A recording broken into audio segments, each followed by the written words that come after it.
The protagonist had always known something wasn't quite right with their family, but it wasn't until adulthood that they truly began to understand the depth of the dysfunction.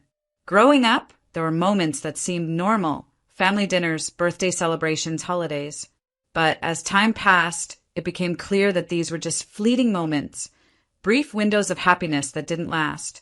The reality of their relationship with their parents was anything but warm or loving. From a young age, the protagonist could sense that they were never the priority. Their parents, particularly their father, always seemed distant, as if their love and attention were reserved for someone else. This became even more apparent as the protagonist grew older and began to recognize the patterns in their family dynamic. There was favoritism, clear, unmistakable favoritism toward the other siblings, with the protagonist always feeling like an afterthought. Flashbacks from childhood kept coming back to haunt the protagonist. The times when they'd sit at the dinner table, trying to impress their father, but it was always their sibling who got the praise, while their efforts went unnoticed. It was the quiet rejection, the way their parents would shut down any of their dreams or ambitions with casual dismissiveness. The protagonist's heart would ache, but they learned to suppress those emotions. After all, wasn't this how families were supposed to be? Weren't they supposed to be there for you, even when they were distant? But no matter how hard they tried, the protagonist couldn't shake the feeling that their parents weren't truly on their side. The endless criticisms, the subtle jabs at their achievements or personality, the sense that nothing they did would ever be good enough, it all began to wear them down. It wasn't just neglect, it was emotional manipulation. Their parents would play the victim, turning everything back on the protagonist. If they questioned their parents' behavior, they were accused of being ungrateful. If they stood up for themselves, they were labeled as rebellious or disrespectful. When the protagonist grew older and had children of their own, they hoped that things might change.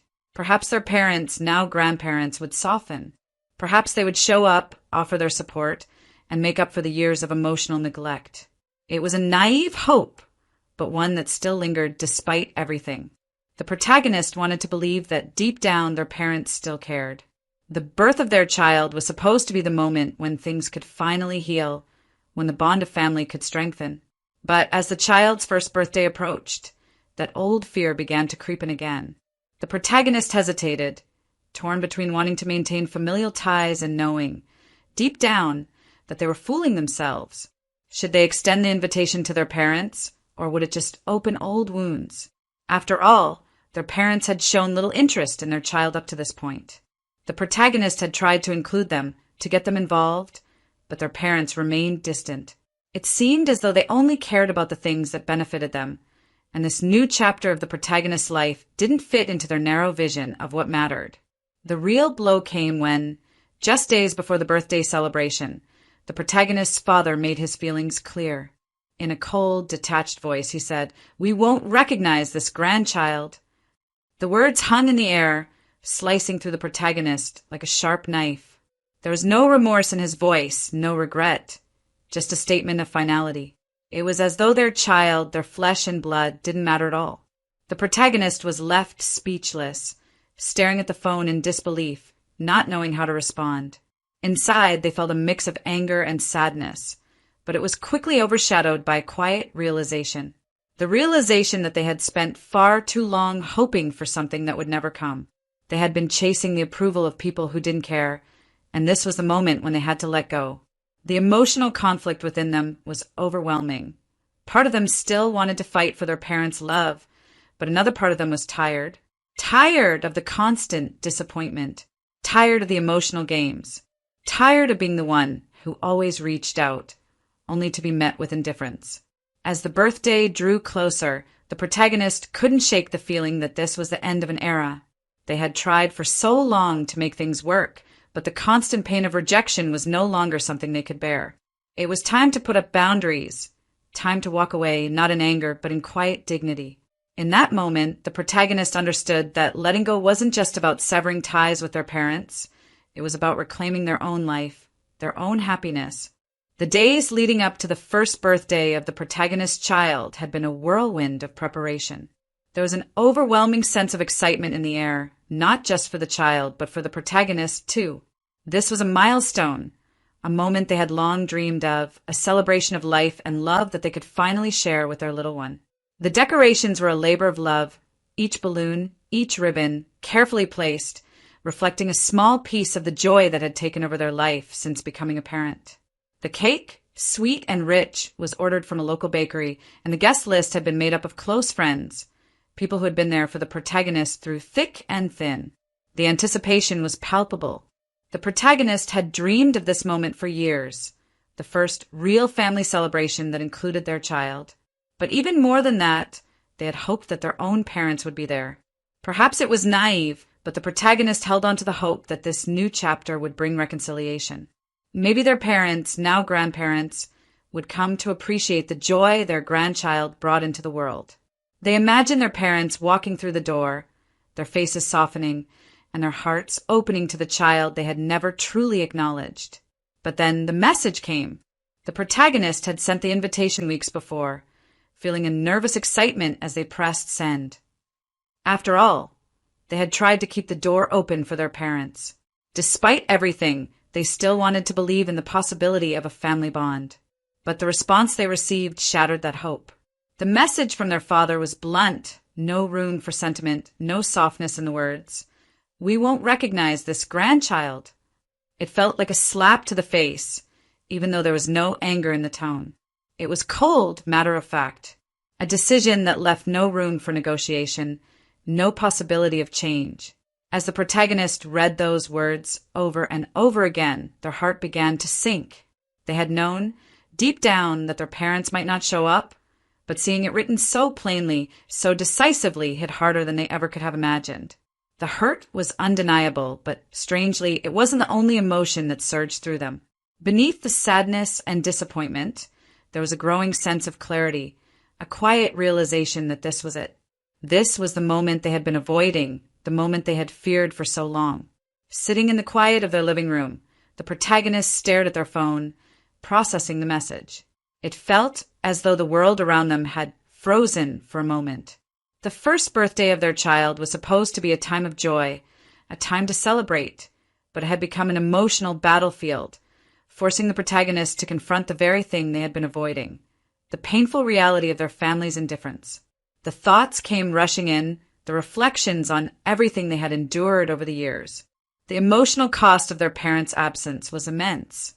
Every birthday, every holiday, every important moment in their life that had been overshadowed by their parents' refusal to be fully present. It was as though they had been living in a shadow, always striving for the love and acceptance that was never truly there.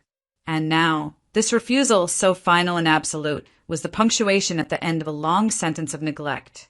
But something shifted within them as they sat in silence. They realized, almost with surprise, that they weren't as devastated as they expected to be. Yes, there was pain, but there was also a strength rising within them that they hadn't fully recognized before. They had spent so many years seeking their parents' approval, hoping that one day things would change. But now, in this moment, they understood that they didn't need that approval anymore. The absence of their parents didn't define their worth. In fact, it was freeing. It was the beginning of their own journey, one where they no longer had to rely on the toxic validation that had been withheld from them for so long. The emotional weight that had been bearing down on the protagonist for years seemed to lift, replaced by a quiet sense of empowerment. They had given so much of themselves, only to be met with indifference. But now they knew that they could let go. They could stand tall, no longer carrying the burden of their family's expectations and rejection. When the moment came to confront their parents, the protagonist's response was calm, measured. There were no outbursts, no tears, just a simple, firm statement. "Okay, just don't ask me for money for your debts anymore." It was as if the words had been building up inside them for years, and they finally felt the power of speaking them out loud. Their father's laughter on the other end of the line didn't sting as much as it once would have. There was no anger in the protagonist's voice, just a sense of quiet dignity. The battle had already been won, not through shouting, not through drama, but through silence and strength. As the conversation ended, the protagonist felt a deep sense of finality. They had finally broken free, not in anger, but in calm, dignified defiance. It wasn't the dramatic confrontation they had once imagined, but it was better. The real surprise they knew was yet to come. The protagonists sat alone in the quiet of their home, the hum of daily life surrounding them, but there was a deep inner silence that felt more pronounced now than ever. Their mind was swirling with conflicting emotions, the kind that often arise when the heart is torn between old habits and the painful but necessary process of moving on. The weight of their parents' rejection hung heavily on their shoulders, but it was not just the words that stung, it was the years of emotional neglect, the constant feeling of being unwanted. They had never been good enough, not for their parents, not for the people they had loved and hoped would love them back. The absence of their parents at their child's first birthday was simply the most recent chapter in a long history of abandonment, manipulation, and betrayal. The protagonist's thoughts drifted back to the childhood they had once hoped would be different. They had been a quiet, sensitive child, always trying to please their parents, craving their attention and approval. It seemed like no matter how hard they tried, it was never enough.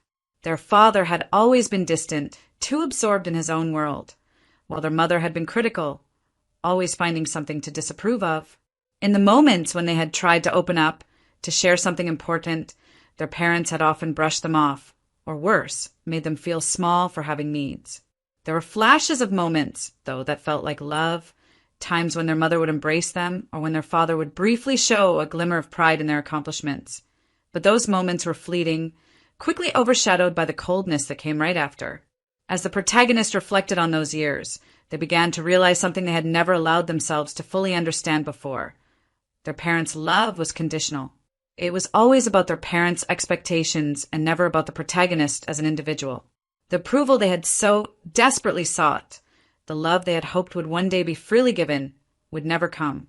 And now, as an adult, they could see it clearly. What had once been the driving force in their life was nothing more than a mirage.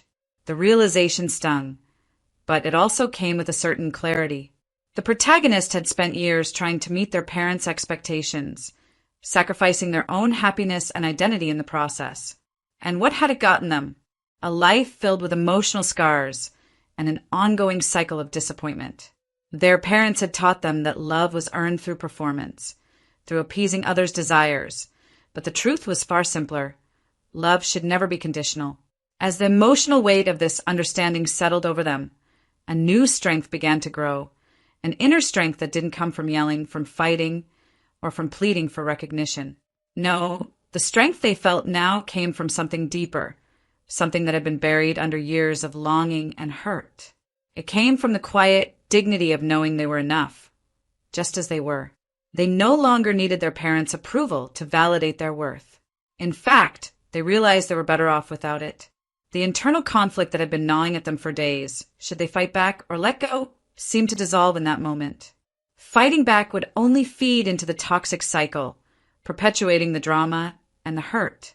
They had tried for so long to engage with their parents in a way that would make them see the protagonist for who they truly were, but it had never worked. The cycle was always the same. Disappointment followed by a brief hope, only to be crushed again. The protagonist realized that in order to break free, they didn't need to fight back. They didn't need to waste any more energy on seeking a love that would never be given. What they needed was silence. Not silence out of fear, but silence out of strength. They knew the world would continue turning, whether or not their parents were involved in their life. Their child, the one they had worked so hard to raise with love and care, would be the focus of their attention from now on. The protagonist's decision had been made. They would no longer let their parents dictate the course of their life, no longer let their toxic presence shadow their every move. In the silence, they would find their power. As they reflected further, memories of their younger self, their yearning for approval, the deep sense of rejection, felt almost foreign to them now. They realized how much they had changed, how much they had grown. In this moment, the protagonist was not the fragile, longing child anymore. They were an adult, a parent, someone who had learned the hard way that the approval of others could never be the foundation of self-worth.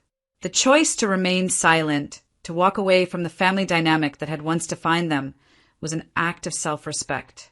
They didn't need to scream or shout, to demand anything from their parents. They simply needed to refuse to participate in the toxic game they had been playing for far too long. No more explanations.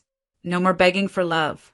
They had found a new kind of peace, one that came from within, and it was more powerful than anything they had ever experienced. As the protagonist moved forward, there was no anger, no bitterness, just a quiet, firm resolve to never let the toxic influence of their family shape their life again. The emotional dilemma was over. The decision had been made. And in that silence, they had found the strength to carry on, unburdened, free. The protagonist sat at their kitchen table, the quiet hum of their home almost unbearable. The silence wasn't just a lack of sound, but a reflection of the weight that had been building in their chest for weeks. They had always known their parents were financially unstable, but over the past few years, it had become a constant theme in their lives, one that they couldn't escape. Their parents' financial struggles were no longer a background issue. They were a regular presence, showing up at the most inconvenient times with their hands outstretched, asking for help. It started off small, with their parents asking for a little extra cash here and there. Just until payday, they'd say. It was easy to say yes in the beginning, to offer a helping hand. After all, they were family. But soon, the requests grew larger and more frequent. They needed help paying bills. Then it was for medical expenses. Next, it was for car repairs. And on and on. Every time they'd send the money, the requests would keep coming, but the gratitude was always fleeting. Their parents never truly seemed to understand the burden it placed on the protagonist, and it was clear that the financial help was expected, not appreciated. The protagonist began to feel the strain of it all. They worked hard to build their own life, to create a secure and stable environment for themselves and their child, only to watch their parents spiral deeper into debt. The more money they gave, the more they seemed to need. There was never an end in sight, and the requests were always urgent, never allowing them to catch a breath. They felt trapped, forced into a cycle of giving, yet their parents' situation never improved. What had started as a desire to help, out of love and family loyalty, soon began to feel like an unspoken obligation, an emotional blackmail that they could never escape. Each time their parents called, it wasn't just about the money, it was the underlying message that they were failing them. If they didn't send the money, they'd be branded as selfish, uncaring, or ungrateful. This dynamic had always existed, but it had been subtle, hidden behind the guise of family love and duty. Over time, the protagonist began to recognize it for what it was, manipulation. The turning point came when their parents called once more, this time asking for a large sum of money to cover a business venture they had invested in, a risky, poorly thought-out scheme. Their tone was urgent, demanding even, and the expectation was clear. They needed the money, and they needed it now. The protagonist listened, feeling a familiar wave of frustration building inside them. How could they possibly help them again? They had already given so much, and for what? The financial support was only ever temporary, and their parents were no closer to solving their problems. It was as if nothing would ever change, no matter how much money the protagonist poured into their problems. The realization hit them hard. The money was never the issue. It wasn't about paying off debts or fixing problems. It was about control. Their parents had learned to use money as leverage, a tool to manipulate them into submission. They had always been able to make the protagonist feel guilty, to make them think they were failing as a child, as a family member, whenever they said no. This guilt was the real burden, the one that kept them shackled, unable to break free. The protagonist's mind was made up. This time they would not cave in. They would not let themselves be controlled anymore. They didn't need to explain themselves or justify their decision. This was their life now, and they had worked hard to get to this point. The idea of constantly handing over money to support their parents' destructive patterns of behavior was no longer something they were willing to do. In a quiet, determined decision, they resolved to stop enabling them. They would no longer let their parents' financial problems dictate the course of their life. For the first time, they realized that saying no wasn't a reflection of their love or lack thereof. It was a necessary act of self-preservation. They had always felt guilty for not doing enough, for not being able to fix everything for their parents. But now they understood that it wasn't their responsibility to carry their parents' burdens. They had their own family to care for, their own future to build, and they couldn't continue to sacrifice their own stability just to appease them. With this new clarity, the protagonist decided to remain silent, to no longer engage in the emotional back and forth. They would not allow guilt to pull them back into that cycle. They would no longer take on the weight of their parents' problems or let them guilt-trip them into submission. In fact, they had learned that sometimes silence was the most powerful response. By not responding to their parents' requests, by choosing not to offer them any more financial help, they were taking control of their own life for the first time. It was a quiet, dignified act of defiance, but it felt like freedom. As they sat there, pondering their decision, they felt an inner strength growing. This wasn't about anger or vengeance, it was about growth. They had finally recognized that their worth wasn't tied to how much they could give, how much they could sacrifice for their parents' sake. It was time to take control, to live a life that was no longer dictated by guilt or manipulation. For the first time in a long while, the protagonist felt at peace, knowing that they were doing what was best for themselves, and that in the end was all they could do.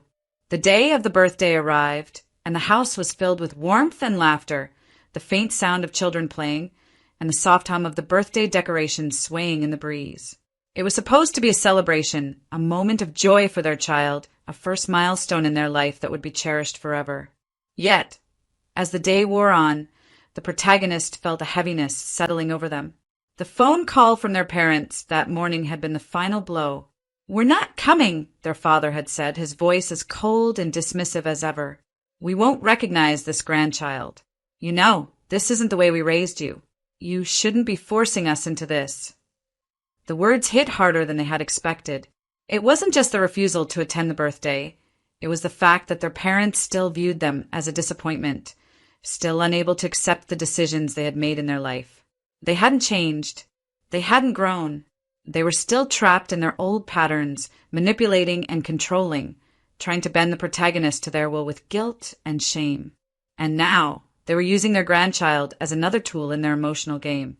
The protagonist took a deep breath, trying to push away the feelings of hurt that threatened to rise. For so long, they had tried to please their parents, to gain their approval, to prove that they were worthy of love. But now they knew better. They knew that no matter how hard they tried, it would never be enough. They had spent years trying to appease them, trying to be the child they wanted, only to find that it didn't matter. No amount of sacrifices, no amount of bending to their will, would ever make them truly proud of their child. And now, they realized something that had been gnawing at them for so long. They had been letting their parents control their life. Their child's first birthday should have been a celebration of new beginnings, of joy of the future.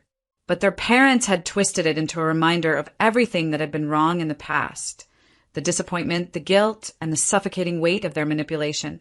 As they stood there, the calmness settling in, the protagonist made a decision. They would no longer let their parents dictate their happiness, their life, or the future of their child. With a steady hand, they dialed their father's number. The phone rang, and they waited, knowing that the conversation ahead would not be easy.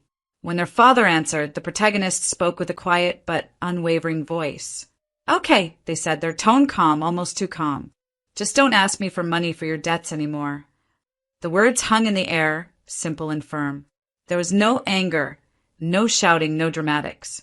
It wasn't a confrontation. It wasn't a threat.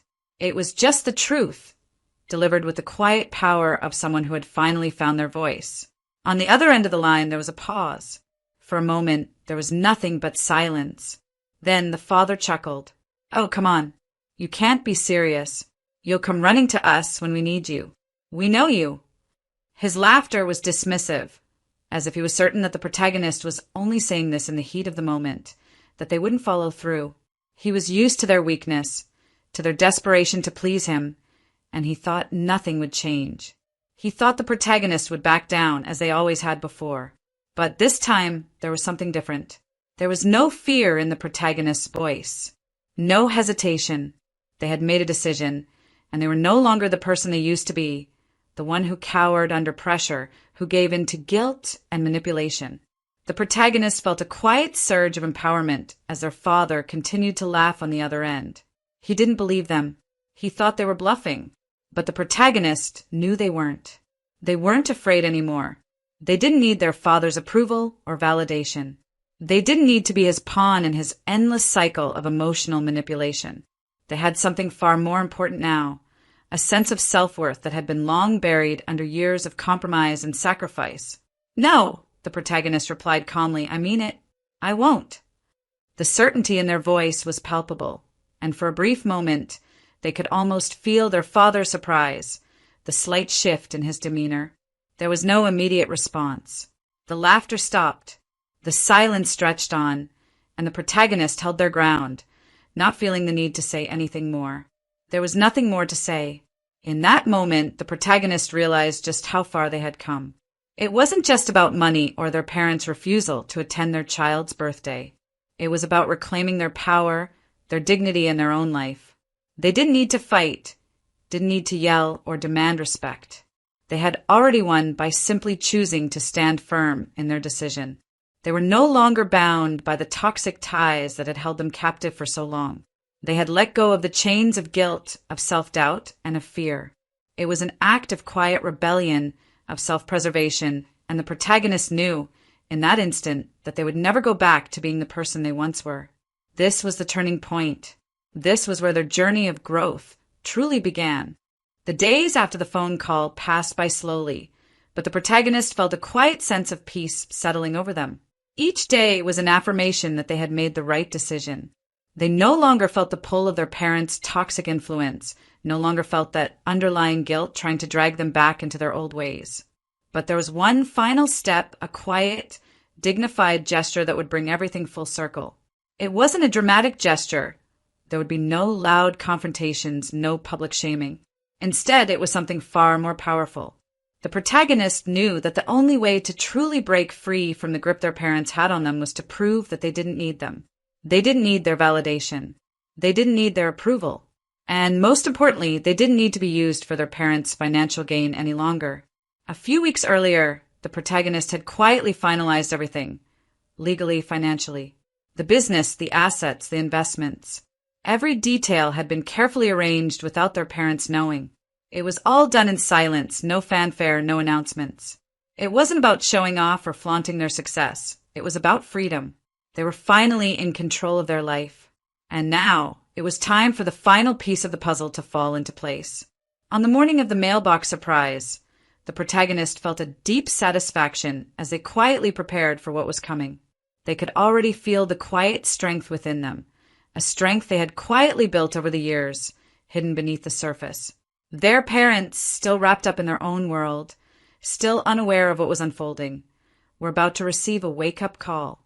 The protagonist had arranged for a life-changing document to be delivered to their mailbox. It was a legal notice, one that would completely change the course of their relationship with their parents, and one that would prove once and for all that they were no longer bound by the chains of manipulation and financial dependency. The protagonist didn't need to be there when the mail arrived. They already knew what would happen. The document would speak for itself. They would see it, read it, and in that moment they would understand the truth. The protagonist was no longer dependent on them, no longer living in their shadow. Their financial independence had been quietly achieved, and it had all been done without fanfare. As the mail arrived at their parents' house, the protagonist felt an undeniable sense of satisfaction. The document was now in their hands, and they would soon face the consequences of their actions.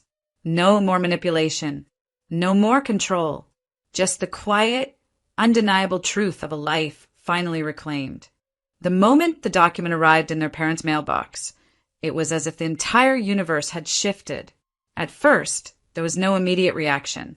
They opened the envelope, probably thinking it was just another piece of paperwork they could try to ignore, another bill they would expect the protagonist to pay. But when they read the contents, reality hit them like a thunderclap. The document was a formal notification, one that severed any remaining ties. The protagonist had done it quietly, without fanfare. Their inheritance, once at the mercy of their parents' financial demands, was now entirely under their control. More than that, it outlined that their parents were no longer able to claim any part of their wealth. The financial dependency, the emotional manipulation, they were gone, cut off with a single stroke of the pen.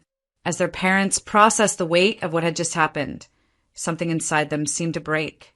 They were now fully aware that they had no more claim over the protagonist's life. The phone calls, the pleas for money, the silent expectations of their constant support, they were all gone. The protagonist was free. But the most powerful part of it all wasn't the financial severing. It was the emotional realization. For the first time, their parents were truly alone in their own mess. There were no more calls for help, no more guilt trips.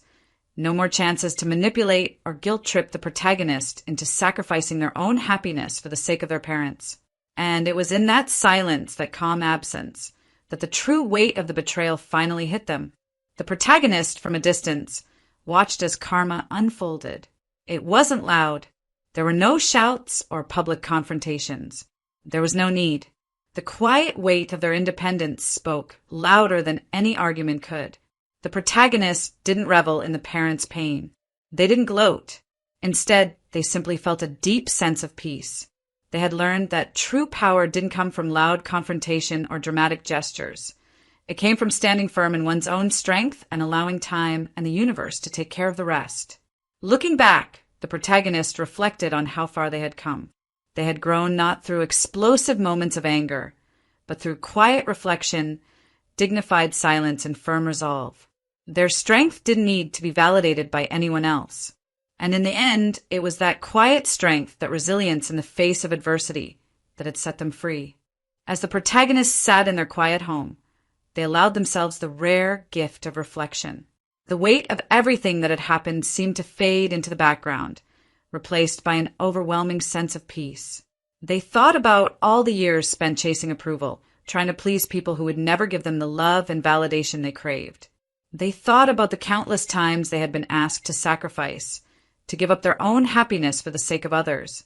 But now, in this moment, they realized something fundamental. The strength they had been seeking was never outside of them. It had always been within. They had built it, piece by piece, through every silent sacrifice, through every moment of pain when they chose to walk away instead of engage in toxic cycles. They had finally freed themselves from the emotional and financial chains that had bound them to their parents. And as they sat alone, surrounded by the peace of their own choices, they could see clearly they had made the right decision. The toxic people who once held sway over their life were no longer a part of their story. The protagonist had broken free, not by burning bridges with rage or seeking revenge in dramatic fashion, but by quietly choosing to walk away. They had learned to find their voice, not in anger or confrontation, but in their quiet actions. They realized that true peace didn't come from winning battles. It came from knowing that you had the strength to let go of what no longer served you. And in this final moment of introspection, the protagonist smiled softly, a tear escaping from the corner of their eye. It wasn't a tear of sadness, but of pride. They had learned that strength didn't always need to be loud, and peace didn't always need to be earned by fighting. Sometimes the greatest peace came simply from walking away and finding comfort in your own growth. With a deep breath, they stood up, walking towards the window and looking out the horizon. They had no need to look back anymore. The final lesson had been learned. As they stepped forward, they whispered to themselves, "I choose peace." And in that moment, they knew it was the right choice, one that would stay with them forever.